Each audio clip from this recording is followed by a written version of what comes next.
अच्छा, सांसद सुखदेव भगत जी मौजूद है, चुनाव परिणाम आ चुके हैं, किस तरीके से देख लेते हैं आपने सरना कोड का जो मुद्दा है उसको बड़ी प्रमुखता से उठाया, जन जन के जो मुद्दों तक पहुंच पाए, और कैसे देखते हैं इस बार की जीत जो है पांचों ट्रैवल सीट पर जो जीत हुई है? ये मैंने कहा, राहुल गांधी जी जब यहाँ पे चुनाव प्रचार के दरमियान 7 तारीख को जब बसिया आए थे लोहरदगा संसदीय क्षेत्र में, उन्होंने बहुत ही असर्टिव वे में उन्होंने सरना धर्म कोड की बात उन्होंने कही थी, आदिवासी बनवासी वाली बात कही कि भाई आदिवासी यहाँ के मूल निवासी, तो वो चीजों को यहाँ के लोगों ने स्वीकार किया, आदिवासी जन स्वीकार किया। एक संविधान बचाने की जो बात है, संविधान में वीकर सेक्शन के बारे जो प्रोविजन है, वीकर सेक्शन ये फील की कि अगर संविधान नहीं बचेगा, मोदी जी जिस प्रकार संविधान को समाप्त करने की बात करें, संशोधन करने की बातें आ रही है, तो ना लोकतंत्र बचेगा ना संविधान बचेगा।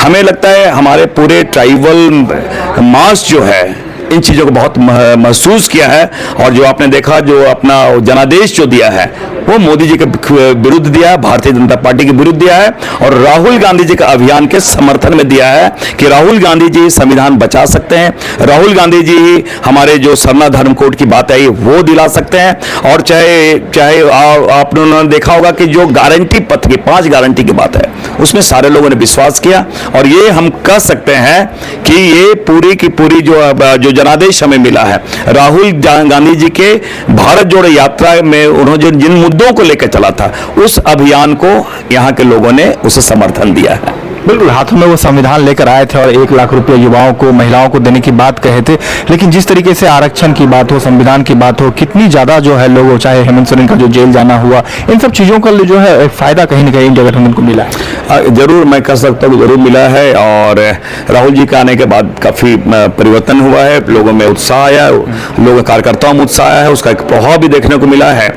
और ये हम कह सकते हैं कि एक जो सबसे महत्वपूर्ण चीज है, राहुल गांधी जी ने जो हमारे कांग्रेस पार्टी का मैनिफेस्टो या गारंटी पत्र जो हमने बनाया, वो विभिन्न सामाजिक वर्गों के हर वर्ग से उन्होंने डिस्कस किया, उसके बाद बनाया है। हमारे भी प्रयास किया है इसी लाइन पे, लोहरदगा संसदीय क्षेत्र के हर वर्ग से बात करें, बात करने के बाद एक प्रायोरिटी लिस्ट बनाएं और एक रोड मैप बनाएं, कैसे यहाँ का सर्वांगीण विकास हो, और एक टाइम फ्रेम में उन समस्याओं का निदान हम कैसे करें, ये मैं बनाऊंगा। चमरा लिंडा के आने से चुनाव में अंदर, चमरा लिंडा जी आज भी मेरे छोटे भाई हैं, मैं कल भी मेरे छोटे भाई थे, लेकिन जो उन्होंने नादानी की है और जो एक भूल उन्होंने की है कि आदिवासी समाज उनका बंधुआ मजदूर है, तो ये जनता ने बता दिया आदिवासी समाज सरल है, भोले हैं, सीधे हैं, लेकिन पॉलिटिकली वो उतना ही अवेयर हैं, और ये उन्हें जवाब देने का प्रयास किया। और चमरा लिंडा जी सोचते थे कि कुछ फंक्शन में वो क्या है, जैसे बर्तन दे के वो जैसे डेग दे दें, कभी कुछ और दे दें, बर्तन से वो और पैसे दे के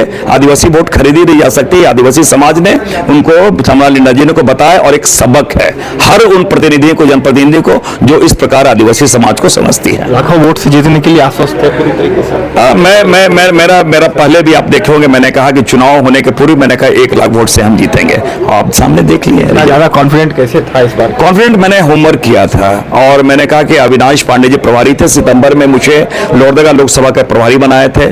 पिछली बार भी मैं चुनाव लड़ा था तो 9,000 वोट से मैं हारा था, तो मैंने उन कमियों को देखा, उन कमियों को कहाँ हमारी कमियां रह गई है, उन कमियों को दूर किए, और लोगों का विश्वास जीतने में हम सफल हो गए। लोगों को हम समझा पाए कि कांग्रेस पार्टी और राहुल गांधी जी ही हमें सुरक्षा प्रदान कर सकते हैं। आने वाले दिनों में विधानसभा चुनाव भी है, क्या बेहतर प्रदर्शन इंडिया गठबंधन करेगी लगता है? निश्चित रूप से मैं आज भी मैं कहना चाहूंगा कि आज हमारे प्रभारी महोदय अध्यक्ष जी ने उन चीजों को देखा कहाँ हमें कमी रह गई है, और उन्होंने एक बहुत स्पष्ट एक संदेश दिया है। जिनको दायित्व दिया गया है, अगर अपने दायित्वों का निर्वहन नहीं किया गया है तो उनको कहीं और उनको सोचा जाएगा, उनके बारे में सोचा जाएगा, और जिन्होंने बहुत अच्छा परफॉर्म किया उनको प्रमोट किया जाएगा।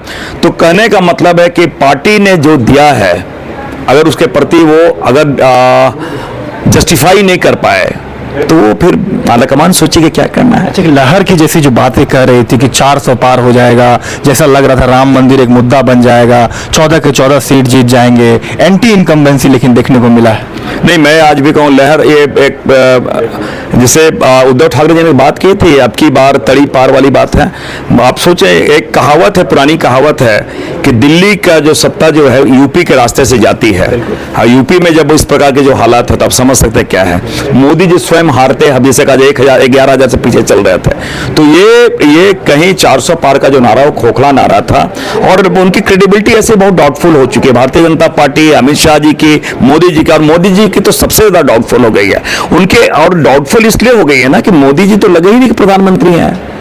उनकी बुद्धि आप देख रहे हैं, गाय, गोबर, गोमूत्र, भैया प्रधानमंत्री हो ना, गौशाला तो नहीं चला रहे ना। तो ये इनकी क्रेडिबिलिटी बनी हुई है। जिस तरह से विपक्ष से कांग्रेस मुक्त की भारत कहे जा रहे थे, विपक्ष ही खत्म हो जाए वो तो भारतीय जनता पार्टी तो कांग्रेस युक्त कर रहे हैं। कांग्रेस में जो मैं तो कांग्रेस के लोगों को शामिल करते हैं, कांग्रेस के लोगों को शामिल नहीं कर रहे हैं। कांग्रेस में जिन्होंने भ्रष्टाचारी का कांग्रेस उनसे किनारा काटती उनको वो शामिल कर लेते हैं। तो मैं तो कांग्रेस भ्रष्टाचारी कांग्रेस युक्त वो भारतीय जनता पार्टी को बना रहे हैं। गीता और सीता की हार पर कैसे देखते हैं? गीता कोड़ा की हार हुई, सीता सोरेन। हम लोग कॉन्फिडेंट थे। आपने देखा होगा कि ट्राइबल जो उनके बैरिकेडिंग करते हैं, उनका प्रवेश निषेध कर दिया था, जिस प्रकार रिएक्शन था हम लोग उसी दिन समझ गए थे।